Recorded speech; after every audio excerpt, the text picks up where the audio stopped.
Hanya ini Tuhan persembahanku, segenap hidupku, jiwa dan ragaku.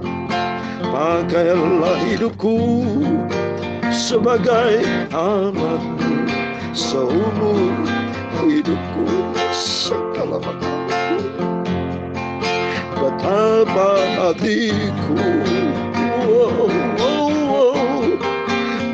berterima kasih, Yesus, haleluya.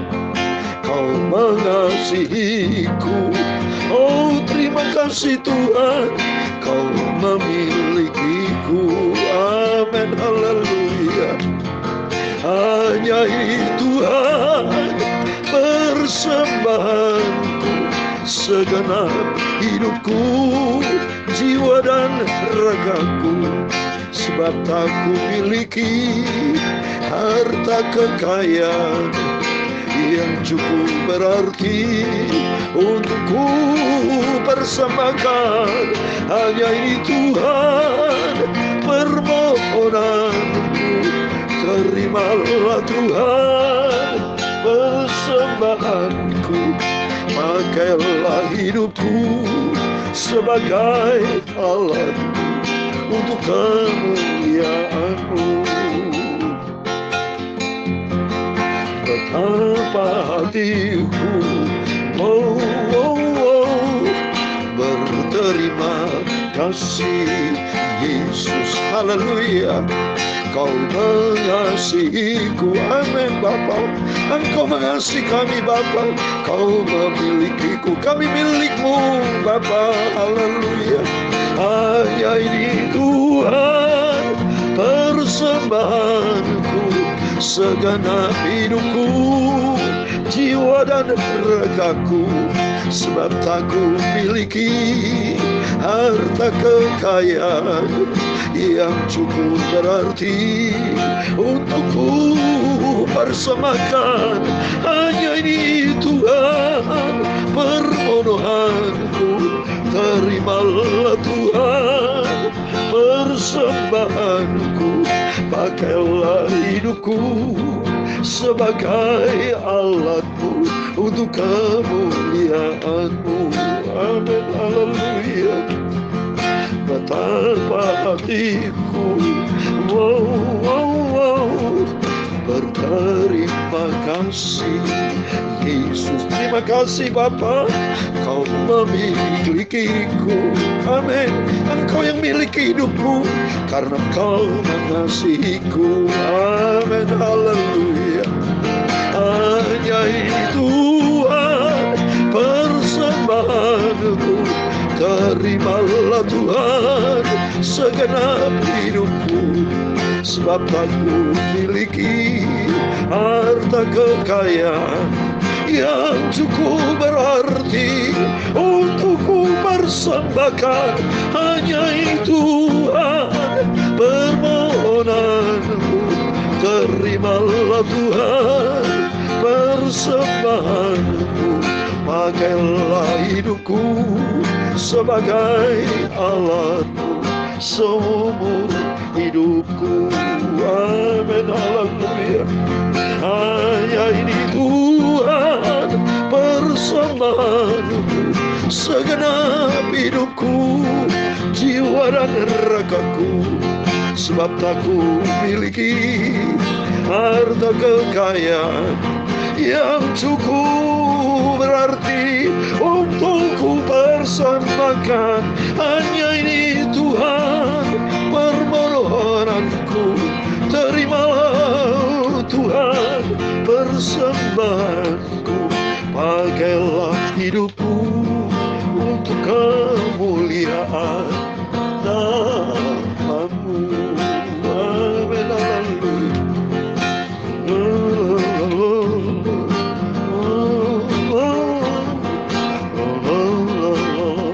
Dalam Roma pasal 12 ayat 1. Karena itu saudara-saudaraku, demi kemurahan Allah, aku menasihati kamu supaya kamu mempersembahkan tubuhmu sebagai persembahan yang hidup dan yang kudus dan yang berkenan kepada Tuhan. Itu adalah ibadahmu yang sejati. Amin, haleluya. Janganlah kamu menjadi serupa dengan dunia ini, tetapi berubahlah oleh pembaharuan budimu, sehingga kamu dapat membedakan manakah kehendak Allah, apa yang baik dan yang berkenan kepada Tuhan, dan yang sempurna itu rencana Tuhan. Pakailah hidupku Tuhan, seumur hidupku. Ku mau setia, ku mau cinta Yesus, ku mau taat. Amin, haleluya. Hanya ini Tuhan persembahanku. Terimalah Tuhan permohonanku.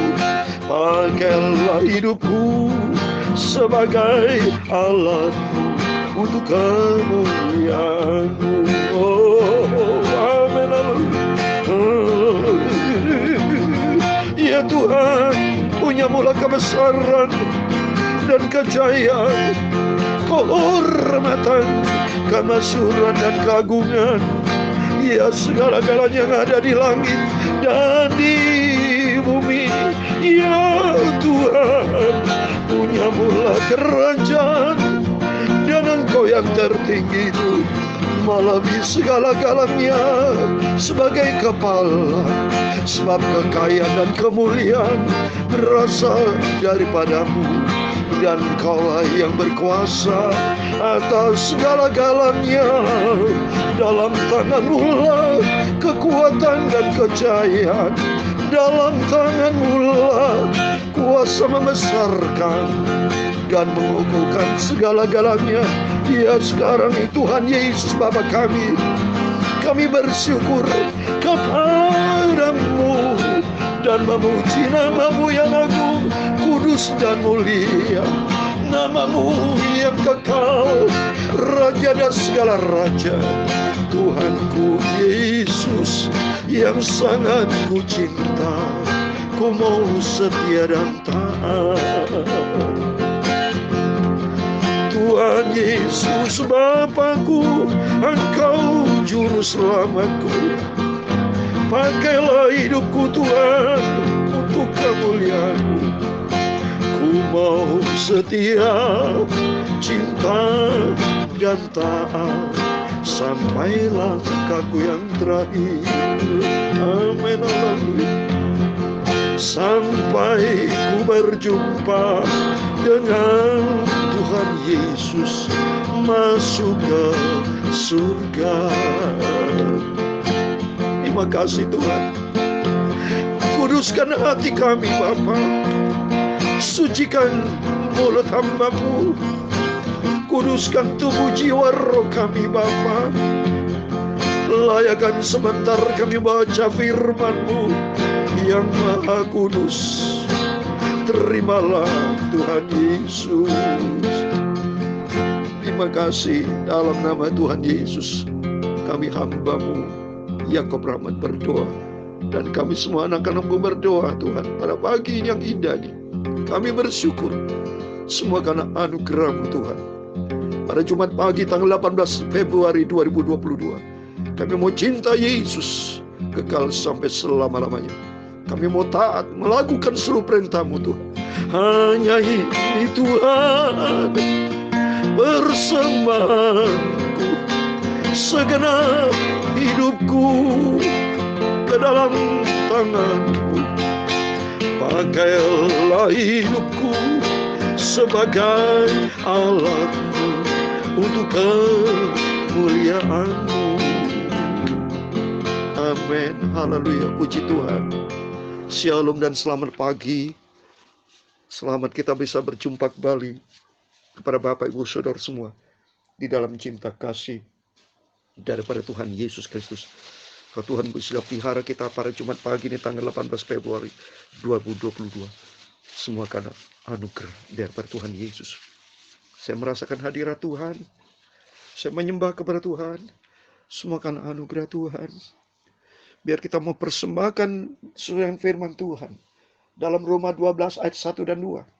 Supaya kita persembahkan hidup ini untuk kemurahan Tuhan. Persembahkan untuk sebagai persembahan yang hidup, kudus, dan yang berkenan kepada Tuhan. Supaya kita tidak ikuti gaya dunia ini, tapi ikuti firman Tuhan untuk hidup menyenangkan hati Tuhan Yesus. Amin, puji Tuhan. Mari kita kembali kepada firman Tuhan. Puji Tuhan, saat ini kita baca 2 Samuel pasal yang ke-8. Puji Tuhan. Kemarin kita baca Samuel pasal yang ke-7. Setiap pagi kita rutin perjanjian lama. Bapak selalu ingat Bapak ya.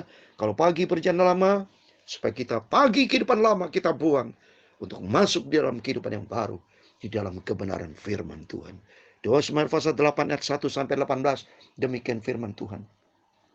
Sesudah itu Daud memukul kala orang Filistin dan menundukkan mereka. Lalu Daud mengambil kendali pemerintahan atas ibu kota dari tangan orang Filistin. Dan ia memukul kala orang Moab. Lalu sambil menyuruh mereka berbaring di tanah, ia mengukur tempat mereka dengan tali. Diukurnya 2 kali panjang tali itu untuk mematikan dan 1 kali penuh untuk membiarkan hidup. Maka orang Moab takluk kepada Daud dan harus mempersembahkan upeti.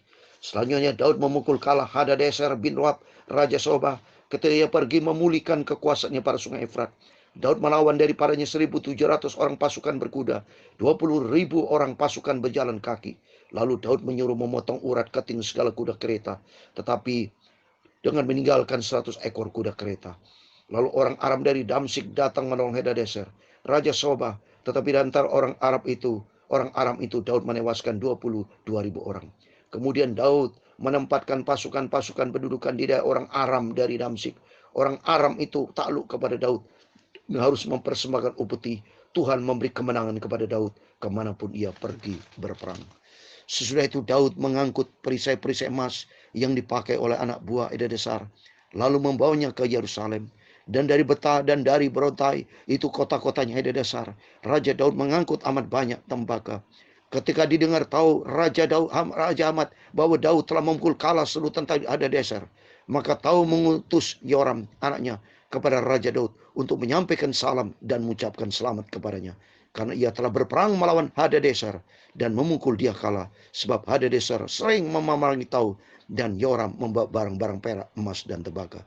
Juga barang-barang ini dikhususkan Raja Daud bagi Tuhan, bersama-sama perak dan emas yang berasal dari segala bangsa yang ditaklukkannya, yakni perak dan emas dari orang Aram, dari orang Moab, dari Bani Amun, dari orang Filistin, dari orang Amalek, dari jaran yang dirampas dari Hadadeser bin Rehob, Raja Sobah. Demikianlah Daud mendapatkan nama, dan ketika ia pulang, ia menewaskan 18.000 orang Edom di lembah Asin. Lalu ia menempatkan pasukan-pasukan pendudukan di Edom. Di seluruh Edom ditempatkannya pasukan-pasukan pendudukan, sehingga seluruh Edom diperbudak oleh Daud. Tuhan memberi kemenangan kepada Daud kemanapun ia pergi berperang. Demikiannya Daud telah memerintah atas seluruh Israel dan menegakkan keadilan dan kebenaran bagi seluruh bangsanya. Yoab anak Seruya menjadi panglima. Yosafat bin Ahilud menjadi bela negara. Sadok bin Ahitub dan Ahimelek bin Abiatar menjadi imam. Seraya menjadi panitera negara. Ayat 18 terakhir. Benaya bin Yoeda menjadi panglima orang Kreti dan orang Peleti, dan anak Daud menjadi imam. Amin. Puji Tuhan. Dalam nama Tuhan Yesus. Demikian firman Tuhan kita baca. Bapak Ibu Saudara semua diberkati Tuhan. Mari kita senantiasa kita komit dengan Tuhan. Kita mau cinta Yesus. Kita mau setia. Kita menjadi taat pelaku firman. Senantiasa saya sampaikan 3 poin ini. Kita mencintai Yesus dan jaga kesetiaan kita, dan kita menjadi pelaku firman Tuhan. Ada 3 hal yang saya sampaikan di sini. Yang pertama, hidup ini penuh peperangan. Daud tidak pernah berhenti, tidak pernah berperang. Terus berperang. Demikian kehidupan kita sampai detik ini, kita melawan peperangan. Tidak pernah berhenti. Apalagi kalau kita lihat informasi Ukraina dan Rusia mendekati peperangan, karena pasukan-pasukan sudah ada di taruh perbatasan. Bahkan Rusia sudah melatih perang udara. Saya dengar ada 30 kapal perang sudah dikerahkan ke Laut Hitam. Coba ini. Bayangkan kalau itu terjadi peperangan seperti apa nanti jadinya. Dan Amerika dia komit. Dia tidak pernah berhenti melawan. Baik mungkin dengan cara untuk berkomunikasi baik, maupun dengan cara agresi perang berarti. Coba kalau sampai ini terjadi, apa yang terjadi saudara? Kita tidak tahu. Tapi yang jelas firman Tuhan dalam Efesus 6 ayat 12. Perjuangan kita bukan melawan darah dan daging, tapi peperangan tidak pernah berhenti. Efesus 6 ayat 12 dikatakan, karena perjuangan kita bukan melawan darah dan daging, tapi melawan pemerintah-pemerintah, melawan penguasa-penguasa, melawan penghulu-penghulu dunia yang gelap ini, melawan roh jahat udara. Jadi selama kita hidup, kita tidak pernah berhenti peperangan. Ini yang harus kita pahami, saudara.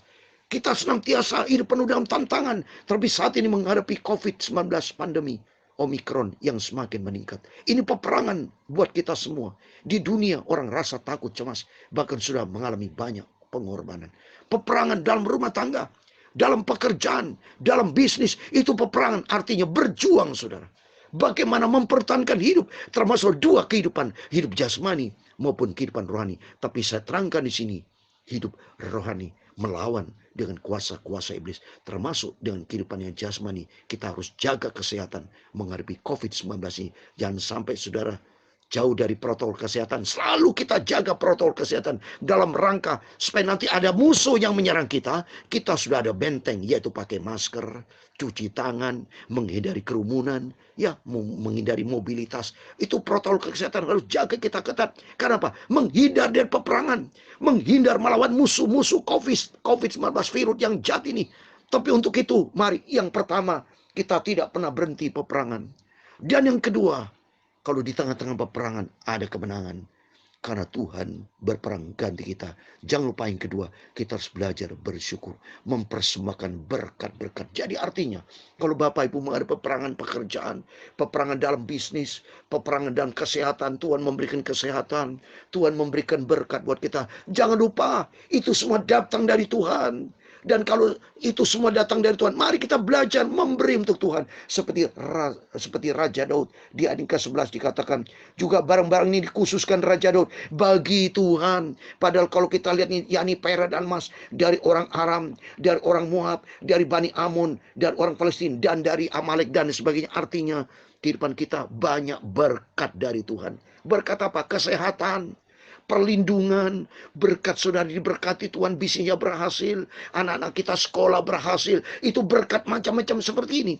Oleh itu kita bersyukur kepada Tuhan. Maka sesuai dengan ayat tadi dalam Roma 12, kita persembahkan semua untuk Tuhan. Seperti Raja Daud, dia persembahkan emas perak untuk Tuhan karena dia sadar. Kita sadar kita dilahirkan dunia dalam keadaan telanjang, tidak punya rumah, tidak punya mobil, tidak punya uang. Tapi saat ini kita diberkati, ada rumah, ada istri, ada anak-anak, ada mobil, ada aset yang kita miliki. Kita bersyukur kepada Tuhan. Supaya begitu ucapan syukur, banyak kita memberi untuk Tuhan. Kalau kita banyak memberi untuk Tuhan, kita diberkati. Seperti di Amsal Sulaiman 11 ayat 5 dikatakan, siapa yang banyak memberi berkat, itu akan diberikan kelimpahan. Kita belajar, kita bersyukur kepada Tuhan atas semua berkat-berkat yang Tuhan berikan dalam hidup kita. Kita bersyukur. Mari belajar, jangan pelit-pelit Bapak Ibu. Belajar suka memberi. Ya, saya banyak terima kesaksian dari seorang anak Tuhan. Baru tuh menang di Asian Games itu. Tidak tahu namanya, nggak perlu saya sebut. Dia dapat berkat dari Tuhan melalui pemerintah. 1 M lebih itu. Dia persembahkan 50% loh. Jadi dia tahu diri. Dia komit dengan Tuhan. Kalau saya menang nanti Asian Games, saya mau dapat berkat, dapat bonus. Saya persembahkan Tuhan. Karena dia tahu persis itu berkat dari Tuhan. Dan kalau kita berkat dapat dari Tuhan, berkat kemenangan dari Tuhan, dalam rumah tangga kita diberkati, dalam pekerjaan bisnis, apa salahnya kita belajar untuk memberi? Karena dalam Kisah Rasul pasal 20 ayat 35, saudara, memberi itu perintah Tuhan. Sebagai penutup saya. Yang ketiga, sebentar, nanti saya kasih penutup. Yang ketiga, bahwa Tuhan kalau sudah memberikan kemenangan buat kita, jangan lupa kita harus menegakkan kebenaran. Seperti ayat 15. Demikian Daud telah memerintah seluruh Israel dan menegakkan keadilan dan kebenaran. Harus kita adil. Mengatur waktu buat Tuhan. Baik dalam rumah tangga, dalam bisnis. Kita atur waktunya. Waktu. Jangan sampai kita tidak adil. Kita sudah diberkati. Lupa sama Tuhan.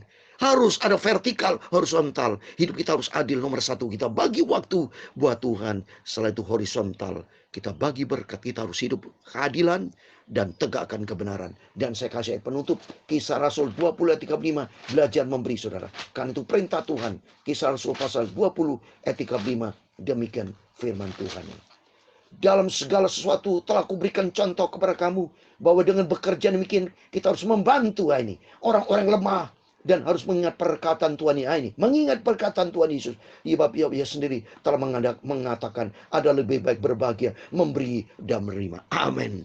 Karena Tuhan sudah memberkati kita. Mari belajar kita suka memberi. Persembahkan buat gereja. Persembahkan buat hamba-hamba Tuhan. Buat seorang kita lemah.